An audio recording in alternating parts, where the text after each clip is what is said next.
मैं आपको इस वीडियो में relation function chapter further proceed कराऊंगा एंड टॉपिक होगा हमारा कंपोजिशन फंक्शंस और इन्वर्टिबल ऑफ फंक्शन। ये दो टॉपिक मैं आपको कराऊंगा आज और बेस्ट एग्जांपल्स लूँगा और हो सके तो एक्सरसाइज 1.3 भी स्टार्ट कराऊंगा। ठीक है, तो वीडियो थोड़ी लेंथी होने वाली है, वीडियो को एंड तक देखना और इन्जॉय करना। तो चलिए स्टार्ट करते हैं। तो वही स्टार्ट करते हैं। हमारा टॉपिक है कंपोजिशन ऑफ फंक्शन। ठीक है, तो कंपोजिशन पहले का तो कंपोजिशन वर्ड का मतलब हम समझते हैं। कंपोजिशन वर्ड का मतलब होता है किसी दो चीज़ों को मिलाना।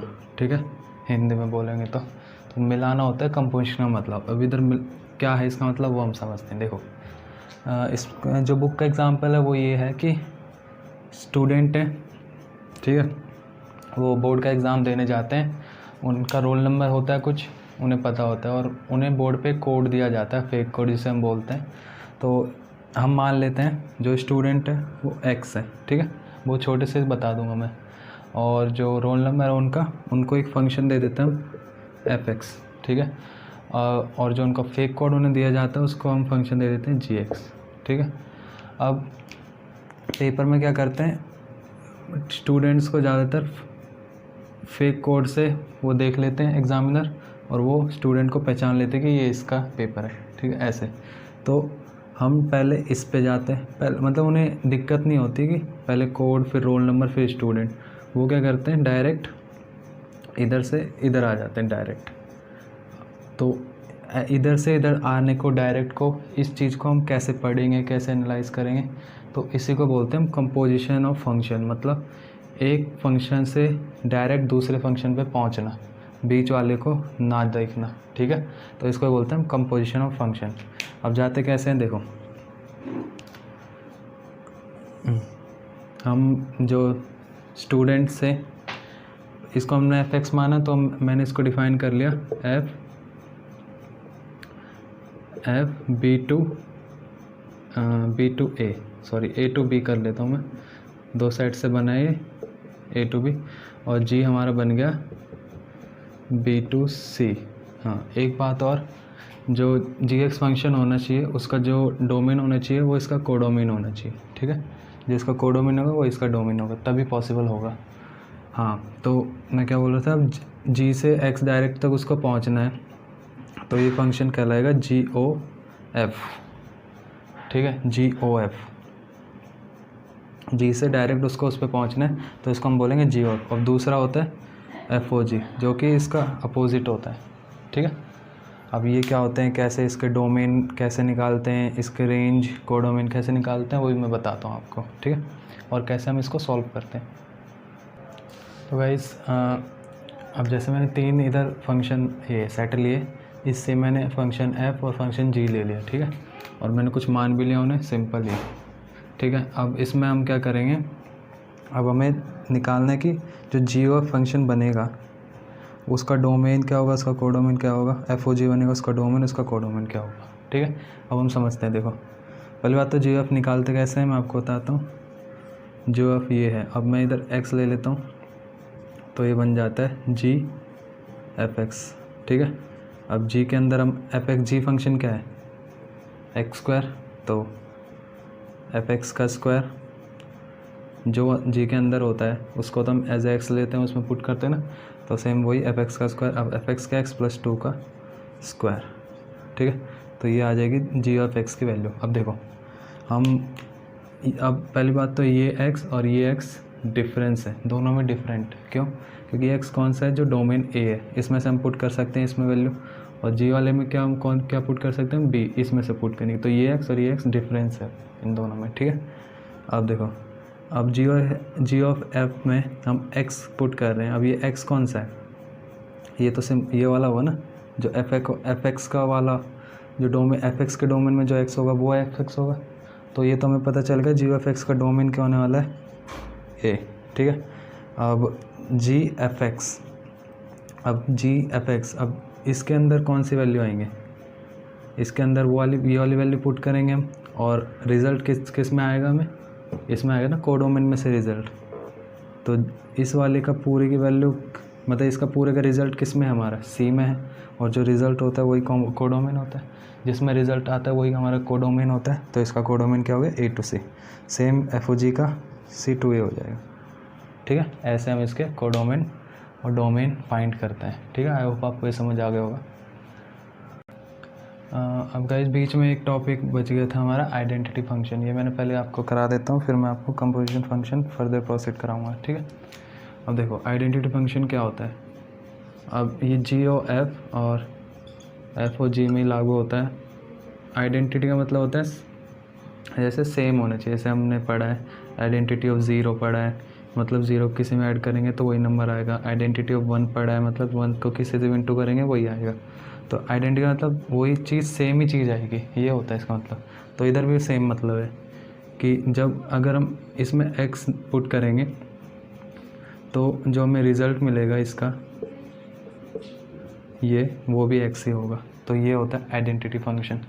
ठीक है, और सेम इसमें अगर हम y पुट करेंगे या फिर x ही पुट कर लो तो हमें इसका रिज़ल्ट भी यही मिलेगा। ठीक है, y जो हम पुट करेंगे वही हमें रिज़ल्ट मिलेगा। तो इसको हम आइडेंटिटी फंक्शन बोलते हैं।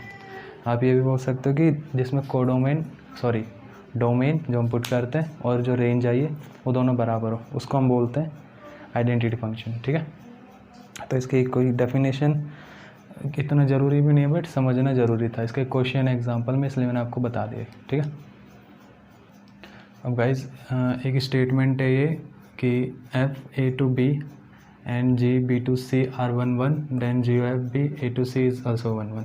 अगर ये 1 1 है, ये 1 1 है, तो ये भी 1 1 होगा। तो ये कैसे होता है वही मैं आपको बताऊंगा, पहले आप इसको समझो अच्छे से। अब देखो कैसे होता है वो बताता हूँ। मान लो GOF X1 एक बार हमने, और GOF X2, इन दोनों की वैल्यू सेम है। अब हम रखते हैं अंदर, सेम वही तरीका है जो हम पहले 1 1 में जैसे हम सॉल्व करते हैं, F(x2). अब देखो तो GF(x1),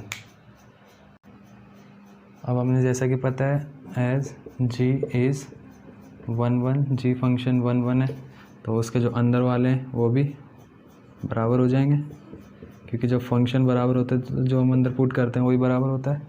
अब हमें वैसे ही पता है एज F इज़ ऑल्सो 1 1, तो क्या हो जाएगा, X1 बराबर X2 आ जाएगा। ठीक है, तो हो गया 1 1 प्रूफ GOF, क्योंकि जो हम पुट करते हैं दोनों वही बराबर आने चाहिए लास्ट में।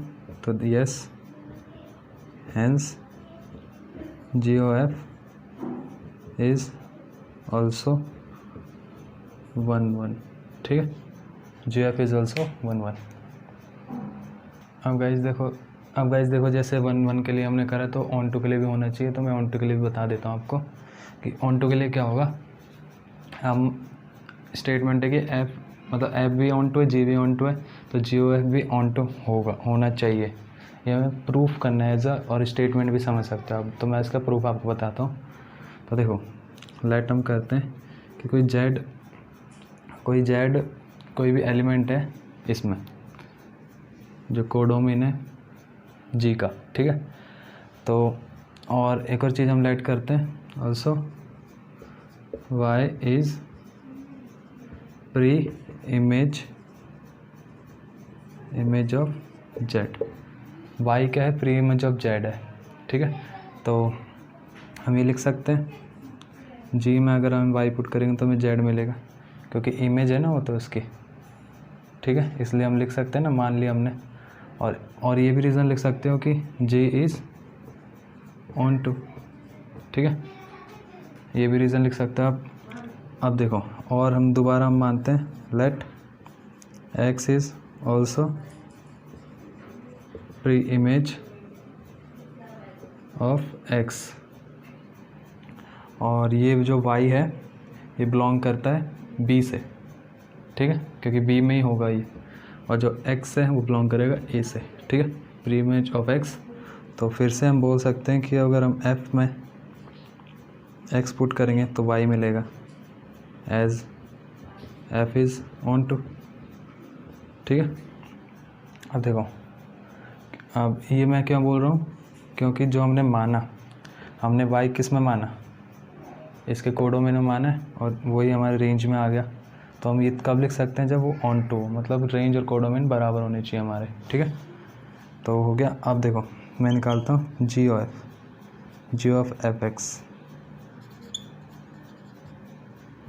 अब ये क्या आ जाएगा, जी एफ एक्स की वैल्यू y है और जी वाई क्या है, z। अब देखो जो हमने पुट करा जो हमने माना था कोडोमेन में, ये z माना था कोडोमेन में, और हमारी जो फंक्शन है ये जी एफ, उसकी रेंज क्या आ गई, z आ गई। तो रेंज और कोडोमेन बराबर हो गए, क्योंकि इसका भी कोडोमेन ही है। Hence g o f is onto, ठीक है। आई होप आपको समझ आ गया होगा, तो अच्छे से नोट करिए। जो हमारा नेक्स्ट टॉपिक है वो है इन्वर्टिबल ऑफ फंक्शंस, ठीक है। अब इन्वर्टिबल मतलब होता है इन्वर्स किसी चीज़ का। जैसे 1 का इन्वर्स क्या होता है, 1 ही होता है। वैसे 2 का इन्वर्स क्या होता है, 1/2। इसको हम रेसिप्रोकल भी बोलते हैं, ठीक है। अब देखो m का इन्वर्स क्या लिखते हैं हम, m की पावर -1, मतलब 1/m।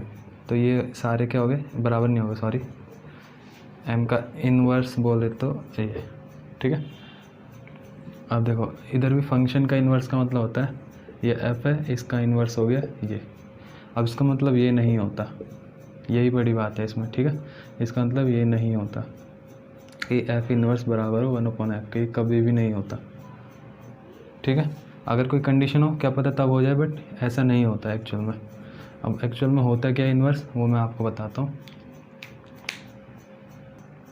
अब देखो गाइस, हाँ ये मैंने डेफिनेशन लिखी है इसकी। इसमें देखो, a function f is defines to be invertible if there exist a function g such that g f बराबर आई एक्स। मतलब जो हमने पुट करा इधर वही हमें इधर मिलेगा, x पुट करा तो उसकी वैल्यू x ही होगी। आइडेंटिटी फंक्शन अभी मैंने बताया था, इसमें अगर हम y पुट करेंगे तो हमें y मिलेगा।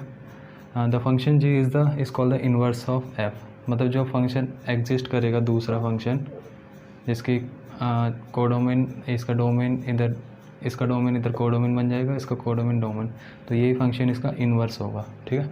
और हम डिनोट किससे करेंगे, एफ इन्वर्स से। तो ये तो डेफिनेशन हो गई। अब समझाने का मैं आपको बताता हूँ। देखो ये मान लो ये कोई x है और ये y है, ठीक है। अब ये डोमेन है उसका f का, 1 2 3 मान लो, इसमें 4 5 6 मान लो, ठीक है। तो ये इससे बिलोंग कर रहा है, ये इससे बिलोंग कर रहा है, ये इससे। अब ये हो गया इसका डोमेन और ये इसका कोडोमेन। तो ये इन्वर्स कब अब एफ इन्वर्स हमें निकालना है, तो हम क्या करेंगे, ये बन जाएगा y, ये बन जाएगा x, 4 5 6 1 2 3।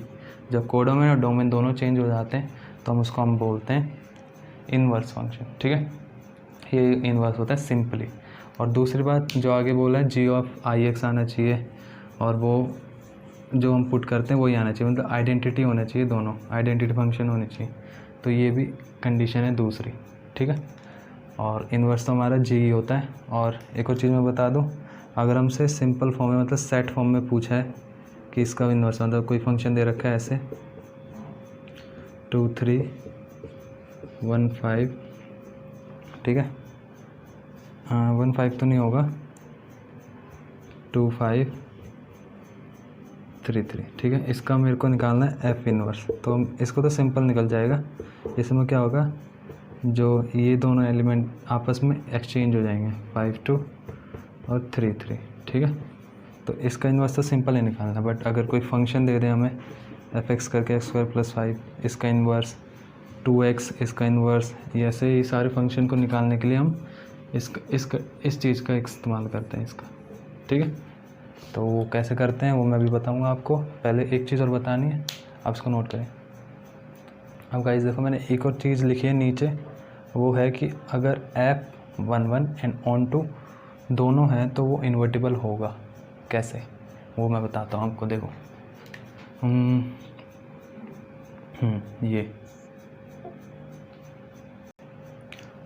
ये मैंने मिटा देता हूँ पहले आपको, तब बताता हूँ, ठीक है। अब देखो फंक्शन जो f था वो x से x से y तक था एंड जो g था वो था y से x, ठीक है। ये बना दिया मैंने x, ये बना लिया मैंने y, ठीक है। अब देखो g मतलब इसके कोडोमेन और डोमेन एक्सचेंज हो जाएंगे, ये कब होंगे, ये चीज़ कब होगी, जब इसके जो सारे एलिमेंट है मतलब डिस्टिंक्ट एलिमेंट से बिलोंग कर रहे हो, है ना, रिलेट कर रहे हो, कुछ भी बोल दो। तो डिस्टिंक्ट एलिमेंट से जब बिलोंग करेगा तभी तो जब ये चीज़ इधर आएगी तब, मतलब इसको हम अगर ऐसे लिखें और मैं x को इधर ले आऊँ तो जो y का एलिमेंट है उसी एलिमेंट से तो बिलोंग करेंगे, जब जो एलिमेंट इससे उधर कर रहे थे तो एक्सचेंज करने पर सेम एलिमेंट से ही बिलोंग करेंगे ना, जो एलिमेंट उस प्रीवियस कर रहा था आफ्टर भी वही करेगा। तो इसमें मैं कहने के चाह रहा हूँ कि जो डिस्टिंक्ट एलिमेंट है डिस्टिंक्ट से ही रिलेट करेंगे, ठीक है। तो इसलिए वो 1 1 होगा। अब ऑन टू कैसे होगा, क्योंकि जो हमारा कोडोमेन है ये अगर मैं इधर इसको इधर y को इधर लाऊं, पहले इसके एलिमेंट जितने एलिमेंट से बिलोंग कर रहे हैं, जब y को मैं दोबारा इधर लाऊं तो इसके सारे एलिमेंट तो उससे ही तो करेंगे दोबारा बिलोंग, मतलब इसका कोई भी नहीं छूटेगा, प्रीवियस में जितने थे उतने इधर करेंगे बिलोंग, ठीक है। तो दोनों तरफ के इसके पूरा सेट भरा हुआ है तो इसलिए ऑन टू, ठीक है।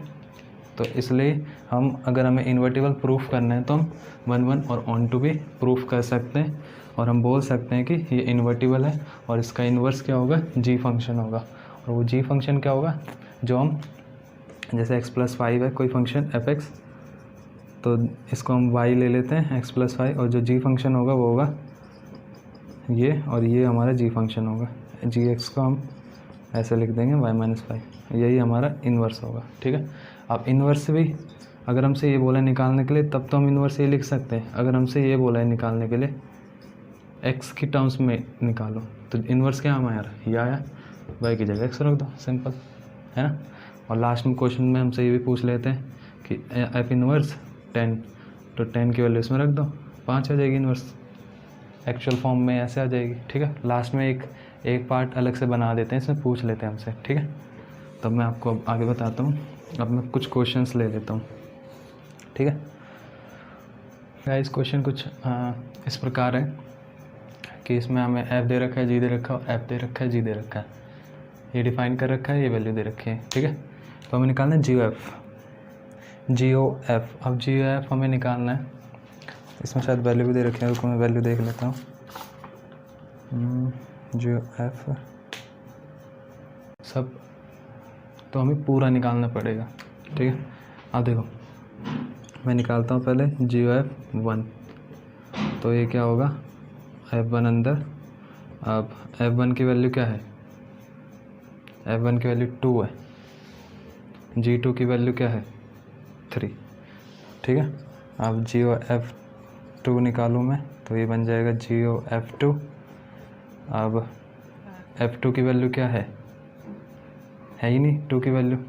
अब गाइस जैसे कि मैंने इधर लिखा F2 की तो कोई वैल्यू नहीं है तो इसको हम छोड़ देंगे, ठीक है। हम नेक्स्ट ट्राई करेंगे F3, तो GOF3। अब F3 की वैल्यू क्या है 5, तो G5 की वैल्यू क्या है 1। अब सेम हम GOF4 निकालेंगे, तो F4 की वैल्यू क्या है 1, तो G1 की वैल्यू क्या है 3, ठीक है। अब हमारे पास पूरा फंक्शन आ गया, तो हम GOF को कैसे लिख सकते हैं, पहले आप ये नोट करना फिर ये नोट करना, ठीक है।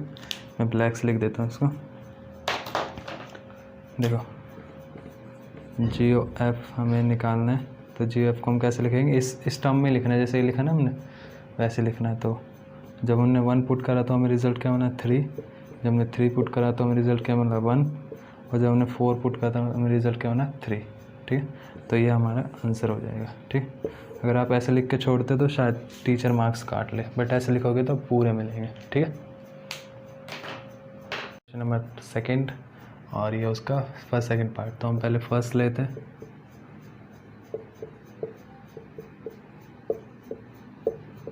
क्वेश्चन में एक्चुअल है क्या, 3 फंक्शन है, ऊपर मैंने लिख दिया है। अब हमने ये प्रूफ करना है, ठीक है। तो अभी कैसे प्रूफ करें, फ्रॉम LHS, तो देखो F plus g o H. अब मैं क्या करता हूँ, जब ऐसा फंक्शन जी एफ होता है तो हम क्या करते हैं, कोई पुट करते हैं इसमें वैल्यू, तो इसमें मैं पुट कर देता हूँ एक्स, ठीक है। और जब मैं एक्स इसमें पुट कर दूंगा तो एक ऐसा फंक्शन बन जाएगा, एच एक्स बन जाएगा, है ना, ऐसे बन जाएगा नहीं, for all x belongs to R, R में होना चाहिए डोमेन में। अभी ये हमने 11th क्लास में पढ़े होंगे, दो फंक्शन ऐसे होते हैं तो तीसरा अंदर मल्टीप्लाई होता है उससे, तो ये क्या बन जाएगा, एफ एच एक्स प्लस जी एच एक्स। अब हम इसको कैसे लिख सकते हैं, एफ ओ एच लिख सकते हैं एक्स बाहर निकाल के, इसको कैसे लिख सकते हैं, जी ओ एच लिख सकते हैं, क्योंकि हम जी ओ एच को क्या लिखते हैं ऐसे, इसको हम यही तो लिखते हैं एच एक्स अंदर, तो हम उल्टा भी तो लिख सकते हैं ना, लिख सकते हैं। अब एक्स को बाहर कर लो, f o g plus g o h, इस पूरे को अब ऐसे कर लो, for all x belongs to R, ठीक है। अब एक्स को हटा दो, जी ओ एच, क्योंकि स्टार्टिंग में भी क्या था, एच एक्स नहीं था, तो लास्ट में भी एक्स नहीं होना चाहिए, तो एक्स को हमने हटा दिया और जो हमें चाहिए था वो हमारा आ गया। तो यही क्या है, आर एच एस, सिंपल, ठीक है। सेम ये वाला होगा, ये वाला इसी तरीके से। तो आप पहले इसको नोट करिए, फिर इसको कराता हूँ। गाइस जितना मैंने पिछले क्वेश्चन में लिखा उतना भी इतने क्वेश्चन में लिख चुका हूँ मैं, ठीक है। इससे क्वेश्चन को पहले कराने से पहले मैं आपको एक चीज़ बता देता हूँ, जनरल नॉलेज वाली बात है कि जब हम कि दो चीज़ों को मल्टीप्लाई करते हैं तो हम ये वाला पॉइंट जो होता है बीच में लिखते हैं 3, ठीक है। और जब हम लिखते हैं 1.3 तो ये पॉइंट होता है नीचे। तो ये डिफरेंस आपको पता होनी चाहिए कि कभी भी कोई पेपर में, मतलब वैसे ही आपसे कोई पूछ ले जनरल नॉलेज की वजह से कि ये इसको सॉल्व करो, तो आप तो बोलेंगे ये सॉल्व ही नहीं होगा, ऐसे ही रहेगा, क्योंकि आप बोलेंगे 1.3 है, तो इसका मतलब होता है जनरली इनटू, ठीक है, और उसका मतलब होता है पॉइंट। तो ये आपको पता होनी चाहिए, क्योंकि 11th क्लास में एक चैप्टर है मैथमेटिकल इंडक्शन, आपने करा होगा, तो उसमें इसका थोड़ा बहुत यूज़ था, ठीक है। मतलब ये थोड़ी बेसिक चीज़ें आपको पता होनी चाहिए, तभी मैथ्स ईजी हो पाएगी, ठीक है। तो आगे अब करते हैं, छोड़ो उस बात को। एफ जी, ये एच एक्स बन जाएगा सेम तरीके से। अब ये मल्टीप्लाई हो जाएगा अंदर H x and ji H x, तो इसको मैं वैसे लिख सकता हूँ, पहले बता दिया मैंने आपको। इसको कैसे लिख सकता हूँ, ऐसे लिख सकता हूँ। अब मैं एक्स को एक साइड लिख लेता हूँ, इन दोनों को ऐसे मल्टीप्लाई करके। अब मैं एक्स को कर देता हूँ गायब, क्योंकि स्टार्टिंग में क्या था, एक्स गायब था, तो यही हमारा क्या आ जाएगा, R H S, hence proof for all x belongs to R. जो डोमेन में हमने डोमेन में से लेना है एक्स, ठीक है, आराम से नोट करिए। तो गाइस क्वेश्चन कुछ इस प्रकार है कि फर्स्ट पार्ट ये है, सेकंड पार्ट है थर्ड क्वेश्चन का। इसमें हमें जी ओ एक्स निकालना है, जी ओ एफ भी निकालना है, इसमें भी जी ओ एक्स जी ओ एफ निकालना है और एफ ओ जी निकालना है। स्टार्टिंग में गलती से बोल दिया मैंने। देखो इसमें पहले हम निकालते हैं एफ ओ जी एक्स, तो ये क्या होगा, एफ ओ जी जी एक्स अंदर आ जाएगा। अब जी एक्स की वैल्यू क्या है, 5x, इसको ऐसे रहने दो, 5x - 2 मॉड में। अब इसको हम इसमें पुट करेंगे तो ये मॉड, फिर देन मॉड 5x - 2 और फिर ये पूरा मॉड। अब डबल मॉड आ जाते तो क्या करते हैं, अब देखो गाइस डबल मॉड आ जाता तो हम क्या करते हैं, -2 मैंने रखा और ये रखा, आया तो प्लस का 2 ही, और मैं इधर ऐसे रखूँगा तो भी प्लस का 2 ही आएगा। मतलब कितने भी मोड लगा लो आप, जो आंसर पहले वाले मोड में आएगा वही लास्ट वाले में आएगा। आया समझ, ठीक है। क्योंकि समझो खुद ही, माइनस का नंबर तो एक ही मोड हटा देगा ना, फिर वो पॉजिटिव रहेगा, फिर मोड का कुछ काम ही नहीं है ना। तो इसमें हम इसको ऐसे लिखेंगे, ठीक है। पीछे आंसर जो है वो एक मोड में दे रखा है, अगर आप 2 मोड में लिखते हो तभी भी सही है, बट टीचर शायद गलत कर दे, क्योंकि वो समझे, क्योंकि आपको समझना चाहिए कि डबल मोड हो तभी भी उसका मतलब एक ही मोड होता है, ठीक है। आई होप आपको समझ आ गया होगा। अब निकालते हैं हम जी ऑफ एक्स।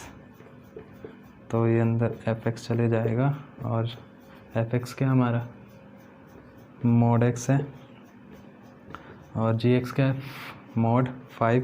अब एक्स की जगह वो रखेंगे जो अंदर है -2, ठीक है। तो हमारा जी एफ आ जाएगा, ठीक है। अब इसमें आते हैं एफ ओ जी एक्स निकालते हैं, इसमें जी एक्स आ जाएगा। अब एफ एक्स जी एक्स क्या हमारा एक्स की पावर 1/3 और एफ एक्स क्या 8 एक्स की पावर 1/3 रखेंगे इसको, फिर क्यूब रखेंगे क्योंकि एक्स की जगह हमें अंदर क्या रखना है। अब जो जी एक्स है, जी एक्स क्या है एक्स की पावर 1/3, ठीक है। जी एक्स क्या एक्स की पावर 1/3। अब देखो 8 तो ये तो कट जाएगा पावर, तो ये जाएगा 8x, ठीक है। अब g of f x, g of x में जी ओ एफ एक्स आएगा। देन अब एफ एक्स क्या है 8x³, जी एक्स क्या है एक्स की पावर 1/3। अब x की जगह तो हमें वो रखना है ना 8x³ और फिर पावर क्या करनी है 1/3, क्योंकि जी एक्स का फंक्शन क्या था x की पावर 1/3, बट हमें पुट क्या करना है एफ एक्स अंदर जो है उसके, ठीक है। आप देखो इसको 8 को क्या लिख सकते हो 2 की पावर 3, एक्स को एक्स तो 1 पावर 3 है ऑलरेडी, तो 2x की पावर हम इसको पूरे को 3 लिख लेते हैं और बाहर 1/3 है, तो गया कट के और 2x आ गया। तो ऐसे हमारे ये निकल गए, ठीक है। सिंपल है करना, ये आ जाते कभी कभी 1 मार्क्स में, तो इन्हें प्रैक्टिस करते रहना। तो गाइस 4th क्वेश्चन कुछ इस प्रकार है कि इसमें हमें ये फंक्शन दे रखा है और ऑब्वियसली x 2/3 के तो बराबर होगा नहीं, क्योंकि पुट करेंगे तो 0 आएगा नीचे, और जो कि सॉल्व हम उसको नहीं कर सकते, ठीक है। और एफ एक्स बराबर एक्स दे रखा है, मैं थोड़ा बोलने में गलती हो जाती है कभी कभी, तो एक्स दे रखा है, कोई नहीं बोलना सीख जाओगे जल्दी। और हमें निकालना क्या है एफ इनवर्स। तो देखते हैं इसका यूज़ करते हैं, इसका यूज़ करके हम एक बार देखते हैं होता है नहीं। तो गाइज अब देखो एफ ओ एफ एक्स, इसको हम कैसे लिखेंगे एफ एक्स। अब एफ में एफ एक्स ही पुट करना है। एफ एक्स एक्चुअली है क्या 4x + 3 अपॉन 6x - 4। अब देखो अब जहाँ x है उधर ये पूरा पुट करना पड़ेगा 4 × 4x + 3 अपॉन 6x - 4 + 3, नीचे 6 × 4x + 3 अपॉन 6x - 4 - 4।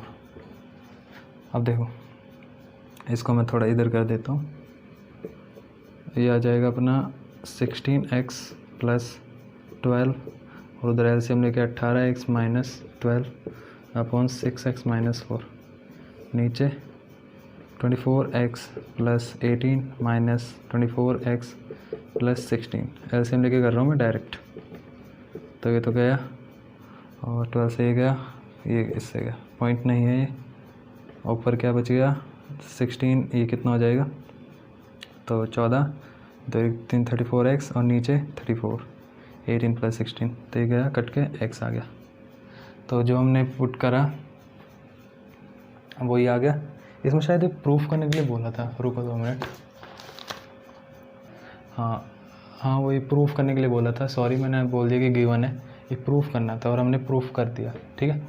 अब देखो इन्वर्स कब निकलता है, मैंने बता दिया आपको, जो फंक्शन होता है x/y, तो एक और फंक्शन एग्जिस्ट करता है y/x, बट इधर तो एक ही फंक्शन है और दूसरा फंक्शन क्या होगा f(f) ही है इधर, और दूसरा फंक्शन भी क्या होगा f(f) ही होगा। और जब f(f) हमने x के बराबर पुट कर दिया तो जो इसका इन्वर्स होगा वो क्या होगा, हम f(x) को y के बराबर मानेंगे पहले तो, है ना। रुको पहले आप इसे नोट करो तब मैं कराता हूँ। देखो मैं क्या बोल रहा था, हाँ इन्वर्स कब होता है कोई फंक्शन, जब उसका हम एफ ओ जी निकालते हैं और जी ओ एफ निकालते हैं, ठीक है। बट इधर तो जो फंक्शन है एफ ओ एफ है और दूसरा जो फंक्शन होगा वो भी एफ ओ एफ होगा, तो इसमें क्या होगा एफ ओ एफ में भी एक्स आया बराबर, और एफ ओ एफ जो होगा उसमें भी ऑब्वियसली एक्स ही आएगा। तो कहने का मतलब क्या है कि फंक्शन खुद से ही, उसका कंपोजिशन खुद से ही हो रहा है, तो उसका जो इन्वर्स होगा वो भी खुद ही होगा वो। तो हम इधर क्या लिखेंगे, F inverse is x plus 3 और 6x-4, ठीक है, ये इसका इन्वर्स होगा, क्योंकि इधर कोई दूसरा फंक्शन एग्जिस्ट ही नहीं करेगा जिसमें हम जी ओ एफ और एफ ओ जी निकाल के उन्हें आइडेंटिटी फंक्शन प्रूफ कर दें। तो इसमें हम डायरेक्ट बोल सकते हैं कि जो एफ का इन्वर्स होगा वो खुद ही होगा उसका, ठीक है, और खुद क्या है ये, ठीक है। देखो गाइस, अभी मैंने आपको जो क्वेश्चन कराया इन्वर्स वाला, उसमें मेरे को एक चीज़ और पता लगी कि मतलब मैंने समझी कि एक और चीज़ कि इन्वर्स हम कैसे बोल सकते कि वो इटसेल्फ ही हो। देखो इन्वर्स की डेफिनेशन क्या थी, जब जो एफ ओ जी और जी ओ एफ हम निकालते हैं तो आइडेंटिटी आनी चाहिए फंक्शन। तो इधर क्या है, वो फंक्शन कंपोजिशन उसका खुद से ही बन रहा है, तो उसमें भी जो हम पुट कर रहे हैं तो वही आ रहा है ना, तो हम इसको क्या बोलेंगे, ये एक आइडेंटिटी फंक्शन है, ऐसे हम बोलेंगे इसको। और जब फंक्शन आइडेंटिटी प्रूफ, मतलब जब उसका कंपोजिट फंक्शन आइडेंटिटी प्रूफ हो जाते हैं तो हम इसको इन्वर्टिबल बोलते हैं ना इसको इन्वर्टिबल। और जब ये इन्वर्टिबल है तो इसका इन्वर्स भी निकल देगा, और इधर इसका कंपोजिशन खुद से बन रहा है इसलिए इसका इन्वर्स होगा ये खुद ही, ठीक है। तो ये बात आप इसमें लिख सकते हो, ये वाली बात थोड़ा सा, बट जो मैंने पिछले अभी बताया वो भी सही है, बट थोड़ा और बड़ा चढ़ा के लिखोगे तो ये 2 लाइन और लिख सकते हो उसमें, ठीक है, अच्छे से। तो गाइस आज की वीडियो में बस इतना ही। मैंने आपको आज एक्सरसाइज 1.3 के 4 क्वेश्चन करा दिए, पूरा कंसेप्ट समझा दिया। तो नेक्स्ट वीडियो में आपको बचे हुए क्वेश्चंस लाऊंगा और देन मिसलेनियस एक्सरसाइज करेंगे और देन चैप्टर एंड, ठीक है। तो वीडियो अगर आपको पसंद आई तो वीडियो को लाइक करना और चैनल को सब्सक्राइब करना मत भूलना। Good bye and be cool.